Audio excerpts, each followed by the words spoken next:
하나님 말씀 히브리서 4장 15절 그리고 누가복음 2장 21절로 52절 중에 일부분을 보시겠습니다.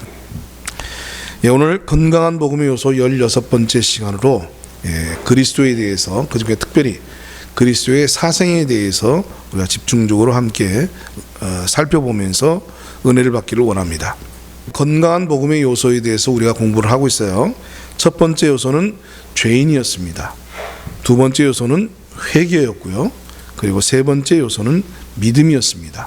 그리고 이제 우리가 지금 네 번째 요소인 그리스도에 대해서 지금 함께 공부하고 또 말씀을 통해서 은혜 받고 있습니다. 복음의 네 번째 요소인 이 그리스도, 예수 그리스도가 복음의 중심이요 핵심이라는 것을 의미하는 거죠. 무엇보다도 예수 그리스도의 생애는 그 복음의 핵심 내용들이 담겨져 있습니다. 그럼 예수 그리스도의 생애를 우리가 어떻게 구분하고 분류해 볼 수 있느냐? 예수 그리스도는 그의 생애를 우리가 살펴보면 창세 전에 예수님과 그리고 태초의 예수님, 그리고 출생 전의 예수님과 잉태와 출생 시, 그리고 사생의, 그리고 나머지 공생의 3년 반, 이렇게 예수님의 생애를 크게 6 항목으로 구분해 볼 수 있습니다. 창세 전에, 그리고 태초에, 그리고 출생 전, 그리고 잉태와 출생의 과정, 그리고 사생의, 그리고 공생의 3년 반, 이렇게 예수님의 생애를 우리가 구분해 볼 수 있습니다. 자, 그런데 전 시간에도 계속해서 말씀을 드렸습니다만, 이러한 예수님의 생애가 성경을 통해서 우리에게 계시된 것은 각각의 그 예수님의 그 생애가 가지고 있는 중요한 복음적인 요소가 있단 말이에요. 그래서 우리는 각각의 그 과정들 속에 어떤 복음의 의미가 담겨져 있는가 하는 것을 살펴봐야 되는 거죠. 예수님의 생애를 그 복음의 개념으로 살펴보면, 창세 전에는 하나님과 함께 우리 인간을 위한 하나님의 경륜을 계획하셨죠. 그리고 태초에는 그 계획을 말씀과 생명으로 이제 실행하시면서 당신이 우리를 위한 일들을 시작하셨습니다. 그리고 예수님의 출생 전에는 이제 예수님의 그 출생에 대한 예언과, 그리고 그분이 어떤 모습으로 어떠한 우리의 의미로 올 것인가에 대한 예표들이 성경에 가득 나와 있습니다. 그리고 예수님은 성령을 통해서 동정녀의 몸에 잉태하심으로 이 땅에 오셨죠. 인류 역사 가운데 동정녀의 몸에서 성령으로 잉태하여 태어나신 분은 오직 예수님밖에 없습니다. 그래서 예수님은 우리 인류와 다르게 원죄가 없으신 분이죠. 자, 이 예수님의 사생에는 30년 동안 그가 할례를 받고 그 다음에 어떤 자범죄 문제를 이제 우리가 없다는 것을 확인해 볼 겁니다. 오늘 이제 그 부분을 살펴볼 거고요. 그리고 예수님의 공생에는 죽으심, 부활하심, 그리고 승천하심, 재림하심으로 그 예수님의 공생에는 특정될 겁니다. 그리고 각각의 죽음과 부활과 승천과 재림이 각각 중요한 복음의 내용들이 담겨져 있다는 사실을 우리가 다음 시간부터 예수님의 공생에 대해서 이제 죽음, 부활, 승천, 재림의 문제를 살펴보게 될 것입니다. 자, 오늘은 예수님의 그 생애 가운데 사생애, 예수님의 30년 동안의 사생애를 우리가 살펴볼 것이고, 성경에 예수님의 사생애가 어떻게 소개되어져 있고 그것이 우리에게 어떤 의미를 갖고 있는가 하는 것들을 함께 살펴볼 겁니다.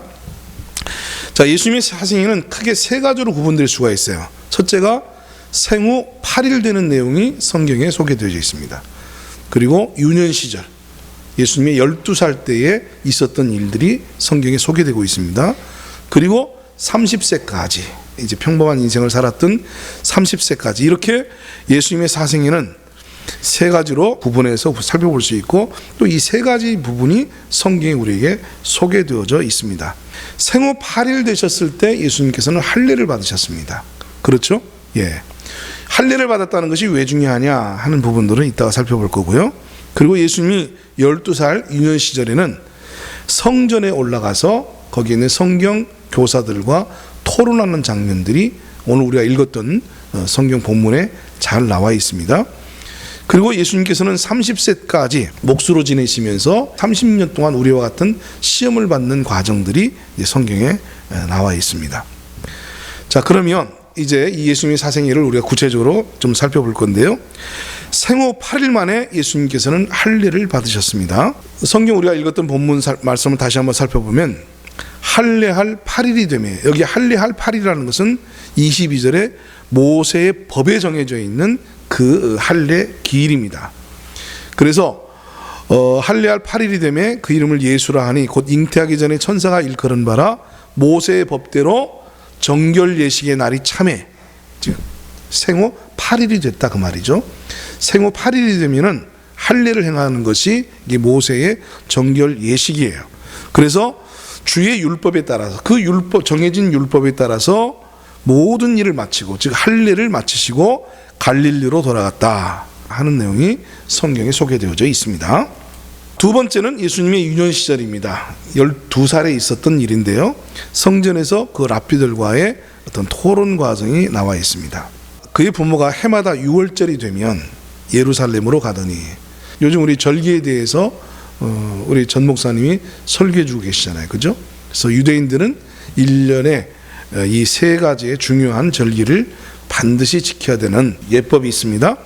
그 예법에 따라서 6월절이 되면 이제 예루살렘으로 가서 올라가서 이제 해마다 저들이 그곳에서 제사를 지냈는데, 예수님께서 12살 되었을 때에 그들이 이 절기의 관례를 따라 예수님이 함께 또한 올라가셨어요. 그래서 거기서 모든 일정들을 마쳤습니다. 그 날들을 마치고 돌아갈 때에 아이 예수는 예루살렘에 머무셨더라. 그러니까 예수님은 부모를 따라서 예루살렘에 가서 그 절기, 6월절 절기를 잘 마치고 홀로 남으셨어요. 그 부모는 이를 알지 못하고 이제 돌아갑니다. 그 동행 중에 있는 줄 생각하고 하룻길을 간즉, 그리고 난 다음에 이제 친족과 아는 자 중에서 찾되 만나지 못하면, 못 만나지요. 찾으면서 예루살렘으로 다시 돌아갑니다. 다시 이제 그 길을 더듬어서 어디서 잃어버렸는가 하고 찾으면서 다시 예루살렘으로 돌아가죠. 그리고 사흘 후에, 사흘이 지나고 난 다음에 성전에서 12살 된 어린 예수를 만나게 됩니다. 근데 그분은, 이 어린 예수님께서는 뭐라고 계셨냐면, 그가 선생들 중에 앉으사 그들에게 듣기도 하시며 묻기도 하시니, 듣고 묻고 대답하고 이런 그 토론의 과정들을 밟고 있었던 걸 볼 수 있어요. 그래서 여기 참 듣는 자가 다 그 지혜와 대답을 놀랍게 여기더라. 12살의 이 어린 예수님은 이미 성경에 능통한 것으로 보입니다. 그래서 성경학자들과 토론도 하고 대화도 하는 가운데에 그 성경학자들이 깜짝 놀란 거예요. 야, 12살 먹은 이가 그 지혜, 그 대답이 아주 탁월한 거죠. 놀라웠다 하는 얘기입니다. 그런 과정을 밟고 있는데 허둥지둥 3일이 지나서 찾아온 이 부모가, 그의 부모가 보고 놀라며 그의 어머니는 이르되, 아이야, 예수야, 어찌하여 우리에게 이렇게 하였느냐? 보라, 내 아버지와 내가 근심하여 너를 찾았다. 그리고 이제 막 호들갑을 떨면서 얘기를 하죠. 자, 이때 예수님이 하신 말씀입니다. 예수께서 이르시되, 어찌하여 나를 찾으셨나이까? 왜 나를 찾아요? 내가 아버지 집에 있어야 될 줄을 알지 못하셨나이까 하시니, 12살의 예수님은 자신이 성전에 있어야 될 중요한 인물이라는 사실을 알고 계셨어요. 그리고 하나님이 자신의 아버지라는 사실을 알고 있었어요. 그러니까 이미 예수님께서는 어려서부터, 유년기 때부터 자신이 메시아라는 사실을 자각하고 인지하고 있었다라는 것을 우리가 알 수 있는 힌트가 되는 말씀입니다. 그러니까 예수님은 아무 생각 없이 유년기를 지내다가 어느 날 성령이 찾아오셨다든지 천사가 찾아와서 그를 자각시킴으로 인해서 그가 메시아로서의 삶을 살게 된 것이 아니라, 어렸을 때부터 매우 자연스럽게 그는 자신이 메시아의 삶을 살게 될 것이고 하나님의 아들이라는 사실을 인지하고 있었던 것을 우리가 알 수 있습니다. 그 부모가 그가 하신 말씀을 깨닫지 못해요. 마리아는 벌써 잊어버렸어요. 아니, 처녀 몸에서 아이를 잉태해서 탄생케 한 이런 중요한 아이가 이런 말을 하게 되면 야, 이게 무슨 말인가 하고 신중히 생각을 해야지. 에? 그 아이가 하는 말을 이해를 못하고 있다는 게 이게 말이 됩니까? 그러니까 우리가 항상요, 하나님 말씀을 끊임없이 상기하고 끊임없이 우리가 되새기고 묵상하지 않으면 마리아처럼 이렇게 무슨 말 하는지 모르고 지나갈 수도 있어요. 여러분, 하나님 말씀은 반복과 강조가 중요한 줄 믿으시기 바랍니다. 그래서 끊임없이 강조해 줘야 돼요. 끊임없이 강조하고 끊임없이 다시 상기시키고 끊임없이 그것들을 우리가 리바이벌 해야 돼. 계속 반복해야 우리가 깨달을 수 있다는 사실을 알 수 있겠죠.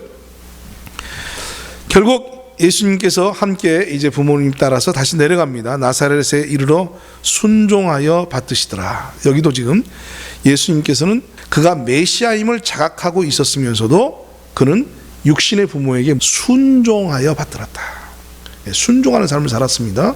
여러분, 염두에 두시기 바랍니다. 그 어머니는 이 모든 말을 이제야 마음에 두니라. 자, 그리고 예수님이 유년기를 어떻게 지나고 성년기까지 어떻게 가고 성장해 갔느냐 하는 과정을 52절에 한 구절로 요약을 하는데, 예수는 지혜와 키가 자라가며, 그 지혜가 계속 자라고 키가 자라가고 성숙해졌다는 얘기죠. 여기 재밌는 말씀은 자라가며 하나님과 사람에게 더욱 사랑스러워 가시더라. 그러니까 예수님은 흠잡을 데 없는 하나님과 사람들에게 사랑을 받는 그런 삶을 살았다는 것을 알 수 있습니다.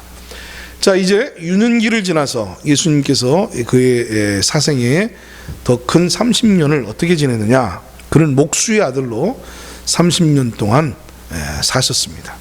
목수의 아들로서 목수로서 사셨던 것을 우리가 알 수 있어요. 마태복음 13장 55절 보면 이는 그 목수의 아들이 아니냐, 그 어머니는 마리아, 그 형제들은 야고보, 요셉, 시몬, 유다라 하지 않느냐 라는 성경 말씀이 있어요. 즉 그 아버지 요셉이 뭐하는 사람이었어요? 목수였습니다. 목수. 그죠? 그래서 목수의 아들로 아주 지극히 평범한 인생을 살게 되지는데, 마가복음 6장 3절에 보면 이 사람이 마리아의 아들 목수가 아니냐 이렇게 말을 해요. 목수인 아버지 밑에서 자연스럽게 목수가 되어졌어요. 그래서 예수님은 어린 유년기를 지나면서 30세가 되는 성년이 되기까지 목수의 일을 하셨다라는 사실을 알 수 있죠.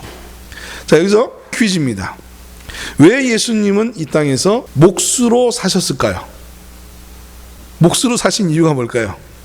요한복음 14장에 보면 예수님께서 부활해서 승천해 가시고 난 이후에 지금 천국에서 집을 짓고 계셔요. 거기서 목수의 일을 하고 계십니다. 이 세상에서 목수의 일을 잘 배우셔가지고 지금 천국에 가셔서 우리의 처소를 예비하고 있다. 우리의 처소를 지금 목수로서 잘 짓고 계신다. 넌센스입니다. 누가복음 3장 23절에 예수님께서 가르치심을 시작하실 때에 30세쯤 되시니라. 그죠? 예수님이 이제 공생에 그가 메시아로서 제자들을 모으고 그가 가르치기 시작하실 때가 30세쯤 되었다. 이렇게 성경은 말해줍니다. 그러면 예수님의 사생애가 몇 년이라는 걸 알 수 있어요? 30년이라는 걸 알 수 있죠. 30세 되기까지 예수님은 자신이 하나님의 아들이요 성전에 있어야 될 자인이라는 사실을 자각하고 의식하고 사셨지만, 그럼에도 불구하고 그는 육신의 부모에게 순종하면서 그 지혜와 키가 자라가면서 하나님과 사람에게 사랑스러워가는 목수로서의 지극히 평범한 삶을 살았다 하는 것을 우리가 성경을 통해서 정리할 수 있습니다. 자, 여기까지 우리가 너무나 잘 알고 있는 그런 내용 아니겠습니까? 자, 그러면 이러한 예수님의 사생애가 어떤 의미를 갖고 있느냐? 예수님의 사생애의 30년의 중요성에 대해서 지금부터 우리가 함께 정리해 보도록 하겠습니다. 자, 예수는 인류를 구원하시기 위해서 이 땅에 오신 분 아닙니까? 하나님께서 우리를 인류를 구원하시라고, 죄에 빠진 인간을 구원하라고 예수님이 그 구세주로서 우리에게 보내주신 분이란 말이에요. 그래서 예수님은 인류를 구원하시기 위해서 어떤 일을 하셔야만 했어요? 예수는 인류를 구원하시기 위해 율법의 요구를 온전히 이루셔야만 하셨습니다. 그러니까 예수님은 이 땅에 오셔서 자, 내가 메시아다, 그러니 나를 따르라, 나를 믿으라, 그래야만 구원받는다, 이런 게 아닌 거예요. 예수님이 이 땅에 오셔서 우리 인간을 구원하시기 위해서는 율법 아래 있었던 인간, 이 인간을 구원하기 위해서는 그 율법 아래 예수님이 태어나셔서 율법의 모든 요구를 친히 이루어내셔야만 그가 우리 인류를 구원할 수 있게 되어지는 겁니다. 아시겠죠? 그러니까 여러분, 너무 쉽게 생각하시면 안 되는 거예요. 이런 것들을 기초적으로 우리가 다 알고 있어야 돼요. 기초적으로 이런 것들이 다 우리의 마음속에서 정돈되고 정리가 되어져야 되지, 이런 기초들이 우리 안에서 제대로 정리되지 못하면 나중에 문제가 생겨요. 나중에 문제가 생겨요. 그래서 이런 부분들은 여러분들이 반드시 정리를 하고 지나가셔야 됩니다. 예수님이 이 땅에 그냥 오시자마자 메시아로서 어떤 당신이 사역을 하실 수 있는 게 아니라 하나님의 율법으로 말미암아 정죄를 당하고 하나님의 율법으로 말미암아서 죄인이라는 판단을 받았고, 그래서 하나님의 율법대로 그들은 죄의 값을 지불해야 되고, 그래서 하나님의 율법대로 저들이 심판받아 하나님의 진노를 받아야 되기 때문에 율법 아래에서 있는 인간을 구원하시기 위해서는 예수님도 친히 무엇을 오셔야 돼요? 율법 아래 오셔야 돼요. 율법 아래 오셔서 당신이 친히 이 율법의 모든 요구를 다 감당해 내야만 율법 아래에 있는 저와 여러분을 구원해낼 수 있는 겁니다. 그래서 예수님은 인류를 구원하시기 위해 율법의 요구를 온전히 이루시기는 과정이 필요했던 겁니다. 바로 그 과정이 예수님의 사생의 30년인 거예요. 아셨죠? 예. 그러니까 무조건 그냥 단순히 예수님이 30년을 기다리신 게 아닙니다. 이 30년에는 큰 의미가 담겨져 있는 거예요. 바로 율법의 요구들을 예수님이 친히 담당하셔야 되는 과정이 필요했던 겁니다. 자, 그러면 율법의 요구는 무엇인가 하는 거죠. 율법의 요구를 이루셔야만 우리를 율법 아래서 건져내시고 구원하실 수 있다고 한다면 그 율법의 요구가 뭐냐 하는 겁니다. 자, 율법의 요구 첫 번째는 율법의 율례들을 다 지켜라 라는 겁니다. 뭐를 지켜요? 율법의 율례들을 다 지키라는 거죠. 자, 두 번째 율법의 요구는 율법의 계명들을 다 지켜라 라는 말입니다. 이처럼 율법의 요구는 율법의 율례와 율법의 계명들을 다 지켜내는 것, 이것이 바로 율법의 요구예요. 그 다음에 이제 예수님의 그 공생에서 다루게 될 율법의 요구가 있습니다. 예수님의 공생에서 다루게 될 율법의 요구는 죄의 삭은 사망이요. 그래서 죄값을 지불하라. 그 다음에 이 죄값을 지불하는 방법은 희생제사밖에 없다. 네, 피 흘림이 없은즉 사함이 없다 하는 이 두 가지의 율법의 요구는 우리가 예수님의 공생애에서 다루게 될 것입니다. 예수님의 지금 사생애에서 요구되어지는 율법의 요구는 두 가지예요. 하나는 뭐예요? 율법의 율례들. 그리고 두 번째는 율법의 계명들. 그래서 예수님은 사생애 동안에 이 율법의 율례와 율법의 계명들을 다 지켜내셔야만 하는 겁니다. 그래서 이 율법의 율례가 그럼 뭐냐? 율법의 율례는 무엇인가? 할례와 안식일 같은 율법의 규례와 의식을 의미하는 겁니다. 따라서 예수님께서는 율법의 규례에 따라서 난 지 8일 만에 할례를 받으신 겁니다.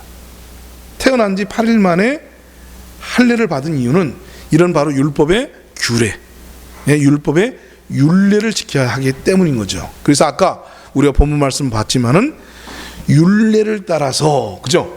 율례를 따라서, 율례를 따라서 예수님께서는 난 지 8일 만에 할례를 받으시는 의식을 행하셨다라는 얘기입니다.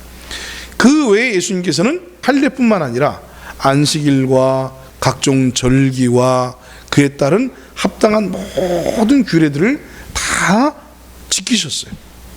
그래서 이 규례들이 어떤 영적 의미를 갖게 되었고 그 영적 의미들은 무엇인가 하는 것들을 우리 지금 전인경 목사님께서 강해를 통해서 우리에게 잘 보여주고 있습니다. 이처럼 예수님의 모든 행정은 다 각각 복음의 의미를 담고 있다 하는 사실을 우리가 깨달으시기 바랍니다. 자, 그럼 율법의 계명을 지킨다는 것은 무엇을 의미하는 거냐? 잘 들으세요. 율법의 계명에 따라서 거룩하고 흠없는 삶을 사는 것을 의미합니다.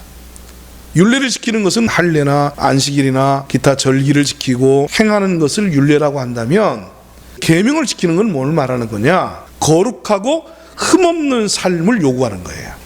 율법이 우리에게 요구하는 게 뭐예요? 의입니다. 의를 요구하고 있잖아요. 거룩을 요구하고 있잖아요. 내가 거룩한 즉 너희도 거룩하라.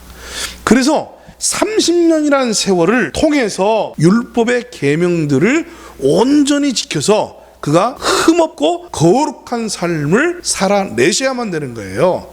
이것을 우리가 사생애의 과정을 통해서 시험을 받는다라고 얘기하는 것이고, 그리고 이 시험의 마지막은 공생애를 넘어가시기 전에 광야에서 40일을 금식하고 난 이후에 사탄으로부터 최종적인 시험을 받습니다.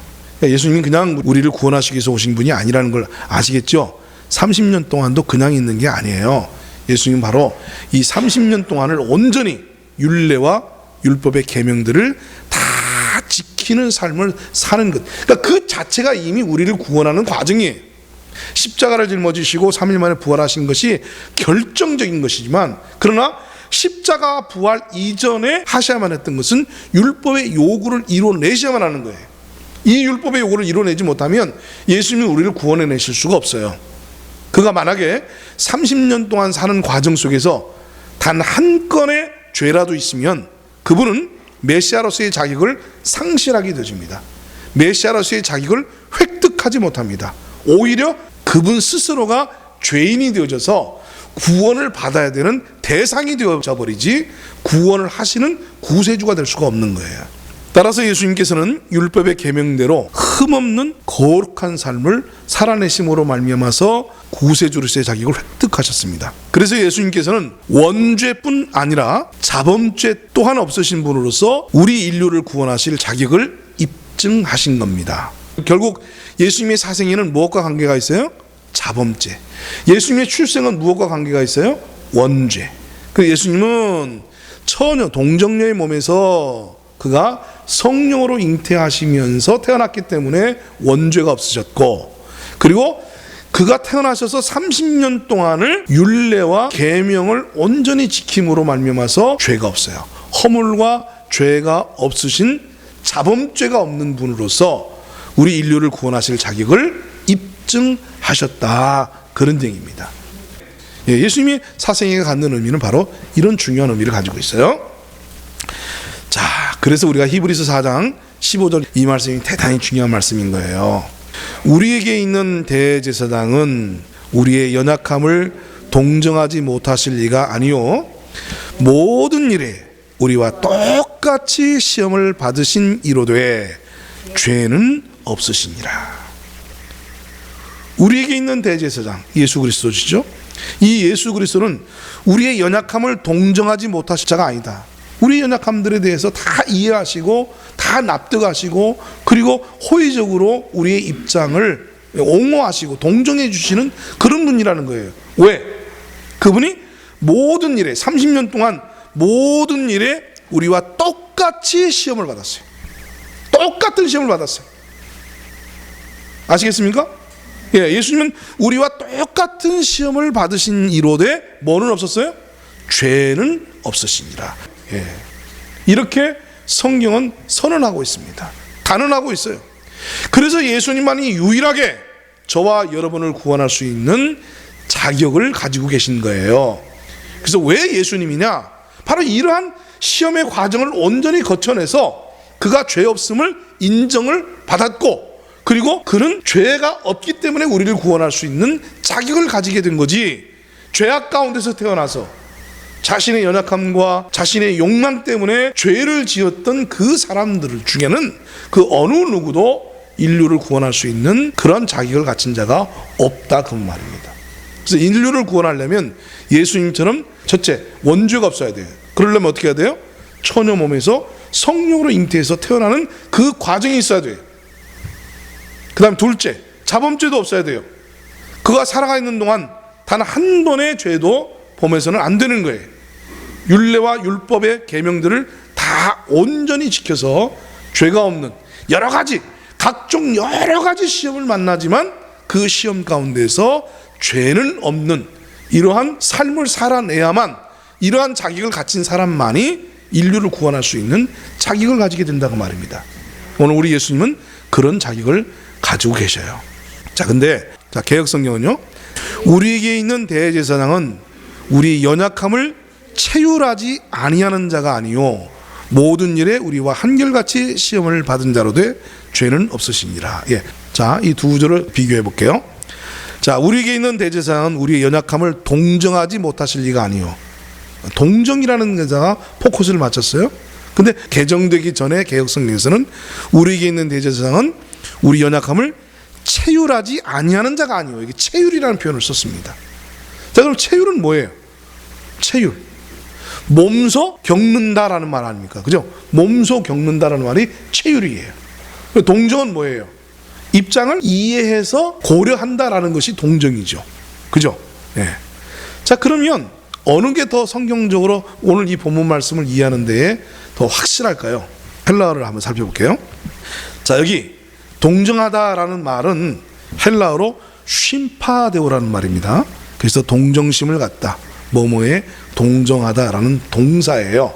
그런데 용법을 살펴보면 함께 고생하다, 뭐뭐와 같은 것을 겪다, 그리고 동정하다. 이 쉼파데오라는 이 단어가 우리와 같은 것을 겪으면서 함께 고생했기 때문에 동정할 수 있다, 이렇게 우리가 해석할 수 있습니다.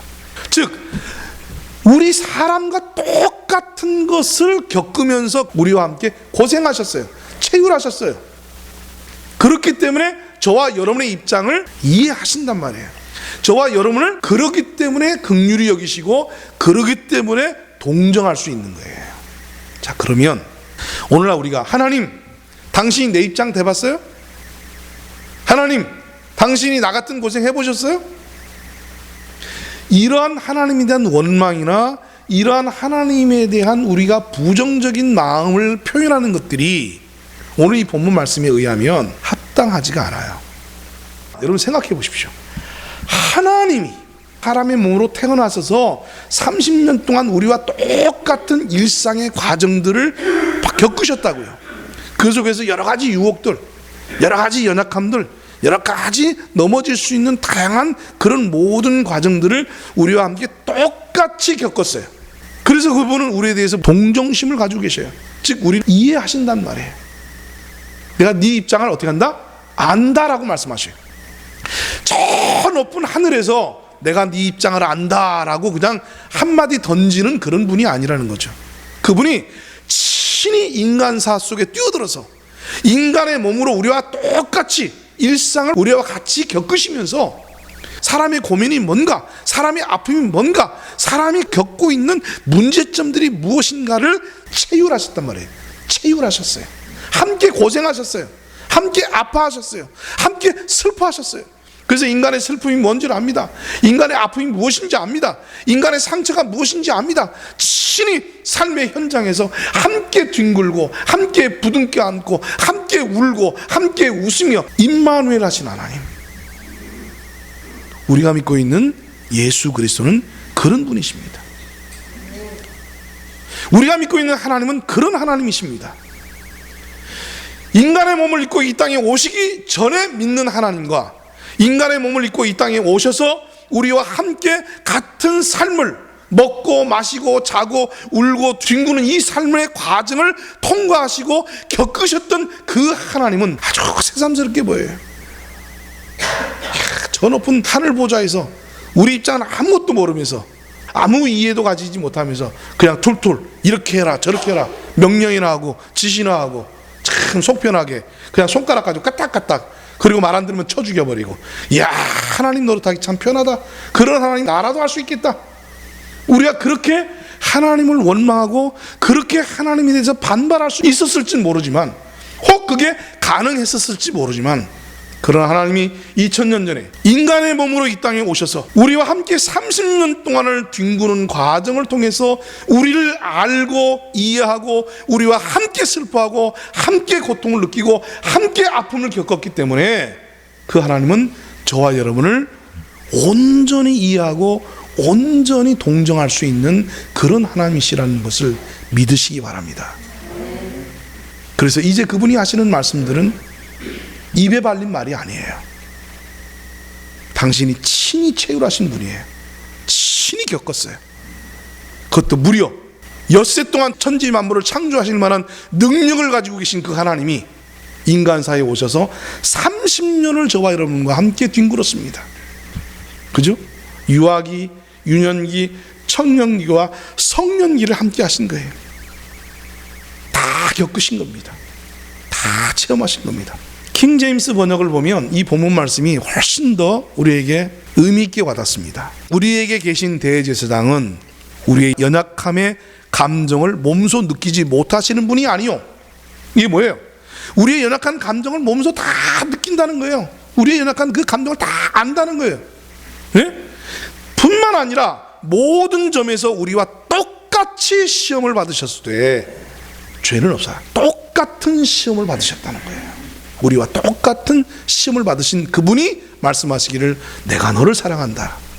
우리와 똑같은 시험을 받으신 그분이, 우리의 연약한 감정을 몸소 다 경험하신 그분이 우리와 같은 심정을 가지고 내가 너를 이해한다.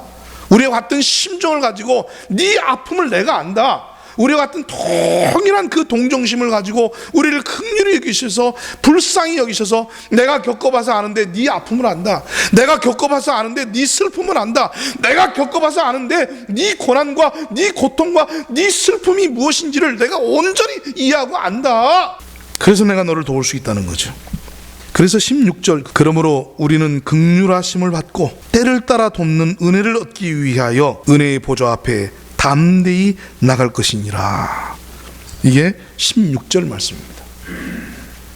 바로 우리 하나님 앞에 나갈 수 있는 것은, 그 은혜를 얻기 위해서 하나님 보좌 앞에 담대히 나갈 수 있는 이유는, 그 근거는 그분이 친히 이 땅에 오셔서 나와 같은 몸을 입고 나와 같이 똑같은 일상의 과정을 친히 체험하시고 친히 경험하셨기 때문에 우리와 함께 둥글고 우리와 함께 그 삶을 보대끼면서 고통을 받았기 때문에 그분은 우리를 이해하시고 우리에게 된 제대로 된 동정심을 가지시고 우리와 함께 하셔서 얼마든지 우리를 도우실 수 있는 그런 분이시라는 겁니다. 그래서 그 은혜의 하나님 앞에 담대히 나아가라 라고 말할 수 있습니다. 그렇습니다. 이 예수님의 사생애는 자범죄 없는 사생애를 살기 위한 과정이기도 했지만, 인간의 몸을 입고 친히 인간이 겪는 모든 과정을, 그 아픔을 함께 겪으면서 인간을 이해하고 인간을 제대로 동정하면서 인간을 위한 진정한 구세주로서의 과정을 밟으시는 것을 의미한다 그 말입니다. 체험 삶의 현장에 뛰어들어서 우리와 똑같이 먹고 마시고 행동하면서 우리의 아픔을 체휼하시고, 그래서 우리를 동정하셔서 우리가 무엇을 필요로 하는지 아시고 우리가 그분 앞에 나가서 손을 내밀 때 그 우리의 손을 따뜻히 잡고 잘 왔다, 내가 안다, 너의 문제가 뭔지 안다 라고 말씀하시면서 주님은 기꺼이 당신의 목숨까지 내어주시면서 주님 우리를 도우실 준비가 되어 있습니다. 그분은 우리가 손을 내밀 때 기꺼이 우리의 손을 잡을 준비가 되어 있습니다. 여러분이 안고 있는 문제가 무엇입니까? 여러분이 안고 있는 고난이 무엇입니까? 슬픔이 무엇입니까? 지금 현재 여러분들이 겪고 있는 그 문제가 무엇일지라도 더 이상 하나님 앞에 나가서 당신이 나에 대해서 뭘 안다고 말씀하십니까? 라고 더 이상 항변하지 마시고, 주님 아시지요? 안다. 주님의 그 따뜻한 마음에, 동정심에 우리가 손을 내밀어서 그분의 동정을 얻으시기 바랍니다. 그분의 긍휼을 얻으시기 바랍니다. 그분의 은혜를 얻으시기 바랍니다. 그분의 축복을 얻으시기 바랍니다. 그분의 능력을 얻으시기 바랍니다. 그와 함께 소망의 길, 그가 우리를 이끌고 가시기 원하시는 저 높은 하늘나라 천국의 소망을 향해서 오늘도 저와 여러분들이 힘차게 발을 내딛기를 바랍니다.